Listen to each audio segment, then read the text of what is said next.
네, 안녕하십니까. 오늘은 LG전자 잠깐 얘기해 볼까요? LG전자가 최근에 좋은 흐름을 보이다가 특히 오늘 같은 경우는 이렇게 거래량을 동반한 폭등을 해버리죠. 종가가 22%까지 올라서 12만 8,700원까지 치솟아 오르는 자, 그런 모습이었습니다. 거기에는 이제 외국인 수급도 있었지만은, 그다음에 그 기관들의 수급 역시도 굉장히 좋은 모습이었는데 도대체 왜 이렇게 날렸을까? 아마 이게 그 LG전자에 대한 종목 고민도 필요하겠지만은 이건 시장의 흐름이 굉장히 크게 작용을 했습니다. 그러니까 LG전자가 왜 이렇게 오늘 급등을 했을까는 이 종목을 분석하는 것도 중요하지만은 시장을 분석하는 게 오히려 더 맞다는 생각이 들어요. 자, 그런 주변 여건들이 맞아떨어졌다. 자, 그렇게 좀 일단 말씀을 드리고, 아침에 리포트가 하나 나왔는데 16만 원짜리 리포트였어요. 어제까지 한 10만 원 정도에 있었으니까 16만 원 정도면 꽤 많이 오를 룸이 있는 그런 리포트였죠. 근데 이 리포트 16만 원짜리를 쓰기 전에 같은 애널리스트가 한 약 10일 전인가요? 2월 초에 14만 원짜리가 있었거든요. 14만 원짜리에서 고작 2만 원 올린 리포트가 나오면서 폭등을 해버렸다는 거죠. 도대체 뭐가 달라졌길래, 뭘 건드렸길래. 실적이 1사분기 실적이 세다 그랬습니다. 근데 그건 10일 전에도 똑같은 얘기를 했어요. 근데 조금 더 상향을 했더라고요. 눈곱만큼 더. 그래서 그러면 어디에서 상향을 했길래? 뭐 가전? 뭐 LG는 지금은 실적이 나오는 것은 가전이니까, 아니면 뭐 LG노텍 같은 연결 실적 그쪽이 강하게 올랐을까요? 물론 그렇긴 하지만은 가전과 LG노텍의 실적 증가를 가지고 목표 주가를 또 올리기에는 조금 부담스럽지 않습니까? 그리고 14만 원에서 16만 원 올렸다고 해서 주가가 갑자기 이렇게 뻥 뛸 리는 또 없지 않습니까? 2만 원 고작 올렸는데, 그죠? 근데 중요한 걸 건드린 거죠. 이런 겁니다. 왜 뻥 뛰었을까라는 건데, 로봇 쪽을 건드린 거죠. 물론 지난번도 로봇 리포트에 로봇 관련 뭐 있었지만은 이번에도 역시 마찬가지로 AI 피지컬이라든지 로보틱스, LG전자도 이제 로봇 사업 한다는 거 우리 다 알고 있으니까 이미 다 아는데 왜 또 새삼스럽게 그거죠? 내용은 AI 피지컬이나 로보틱스 관련 사업을 확장시키고 있고, 그리고 또 LG에는 또 AI 걸출한 AI가 하나 있지 않습니까? 국내 1위로 평가받고 있는 엑사원을 가지고 있죠. 자, 엑사원이라든지 그다음에 하드웨어 쪽은 뭐 로보티즈, 지분 투자한 로보스타, 뭐 베어 로보틱스 이런 곳과, 그리고 엑사원이라는 머리, AI 이것과의 어떤 시너지 효과가 있지 않을까. 자, 그런 얘기를 하면서 AI 피지컬 로보틱스 사업을 강조를 했던 겁니다. 근데 이게 먹힐 때도 있고 안 먹힐 때도 있는데, 마침 오늘 현대차 같은 경우도 좀 급등이 나왔죠?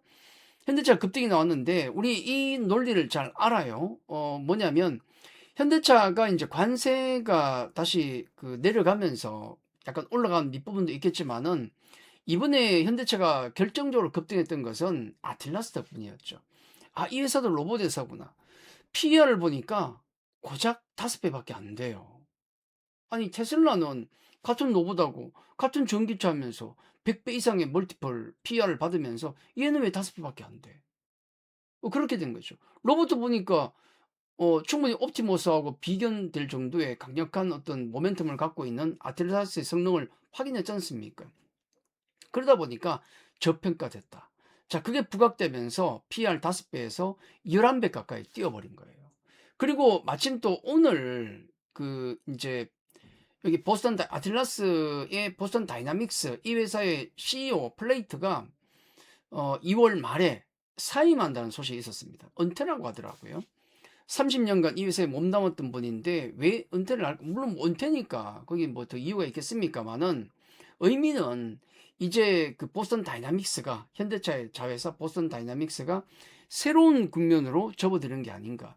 그동안의 연구 관련된 어떤 집단에서 그다음에 어떤 상용화의 길로 가는 길에서 이제는 뭔가 대량 생산을 앞둔 시점이기 때문에 뭔가 새로운 뭐 CEO 또 모멘텀, 새로운 바람이 필요하지 않겠는가. 자, 그런 느낌이 굉장히 강했죠. 그러다 보니까 현대차도 좀 조정을 좀 한동안 받다가 오늘 5% 이상의 강력한 상승을 한번 또 보였던 겁니다. 이런 분위기 속에서 LG전자가 저런 리포트가 나오다 보니까 강력하게 오늘 급등을 한 것이 아닌가.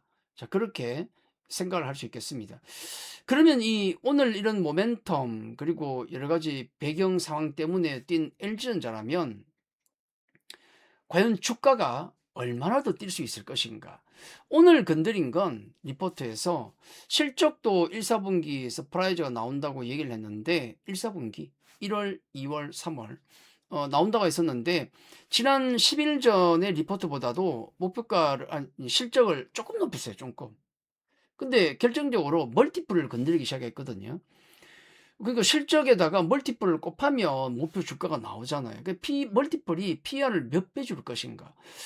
그 리포트에는 1, 4분기 실적이나 앞으로 1년 동안의 실적을 놓고 봤을 때 PER이 고작 7배에 불과하다. 아니 로봇 사업을 새로 시작하는 이 회사가 왜 PER이 7배밖에 되지 않느냐.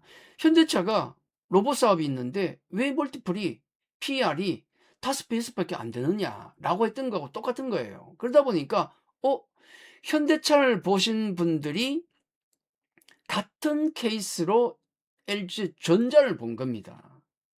그때 그런 과정을 통해서 현대차가 더블 올라갔지.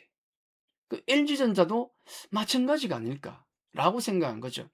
로봇주 작은 회사들 보면 멀티플 대단히 높습니다. 그렇기 때문에 기관들 같은 경우가 접근하기가 굉장히 어려워요. 그렇기 때문에 로봇 작은 회사들은 주로 이제 거의 기계로 볼 수 있는 금융 투자가 굉장히 많이 들어가 있는데 실제로 뭐 투신권이나 운용사 뭐 이런 쪽 그다음에 연기금들은 많이 못 들어갑니다. 근데 사실 LG전자 같은 경우는 현대차 같은 경우는 PR도 낮고 만만하지 않습니까?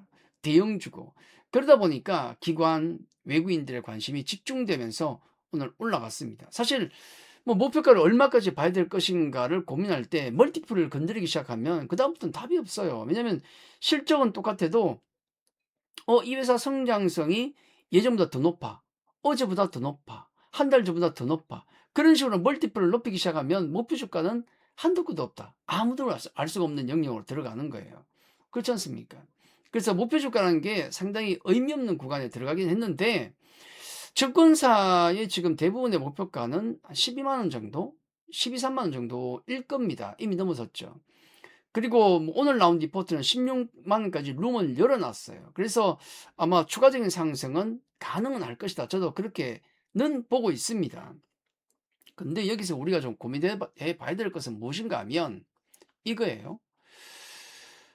제가 LG전자를 말씀드리면서 왜 올라가고 어떤 배경 상황에서 올라가는가 그 시장 분위기를 좀 사실 말씀을 좀 드리는 거죠. 유동성이 넘치고 있고 로봇이나 이런 성장성이 지금 많이 주목받고 있기 때문에 LG전자가 만년 저평가, 만년 꼴등주에서 오늘 급등이 나온 겁니다. 그래서 최근 분위기가 안 갔던 종목에서 또 순환매가 많이 돌아가지 않습니까? 이런 삼박자가 맞았기 때문에 급등이 나온 겁니다. 다만 이제 우리가 조금 고민해 봐야 될 것은 여러분 지금 요즘 시장이 좋은데 여러분 어떤 성적을 거두고 있습니까? 많은 고민이 되실 겁니다. 근데 우리가 또 하나 생각해 봐야 될 것은 놀라운 상황이 하나가 있는데 여러분 기억하십니까? 동학개미 운동이 벌어졌던 2020년 그리고 2021년의 증시.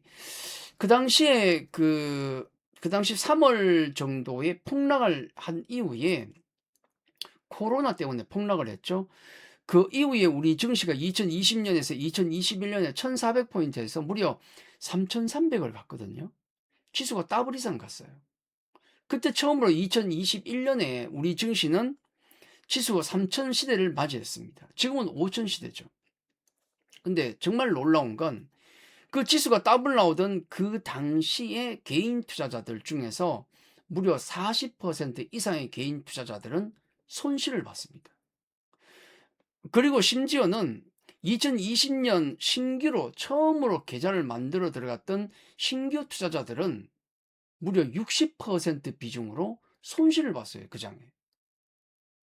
그럼 작년장은 어떻습니까? 올해도 놀라운 놀라운 장인데 작년 같은 경우도 무려 지수가 75% 올랐죠. 근데 개인 투자자의 30% 이상의 투자자들이 손실을 봤습니다. 놀랍지 않습니까?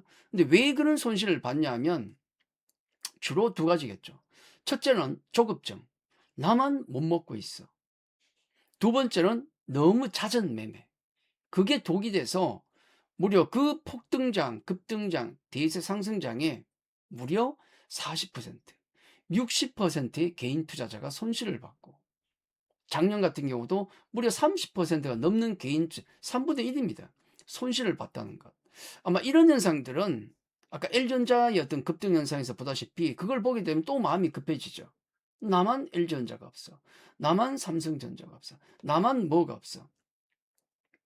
저 L전자 추가적으로 분명히 갈 수 있다는 말씀은 드렸습니다만은 이런 류의 상승들이 폭등세가 종종 나올 겁니다.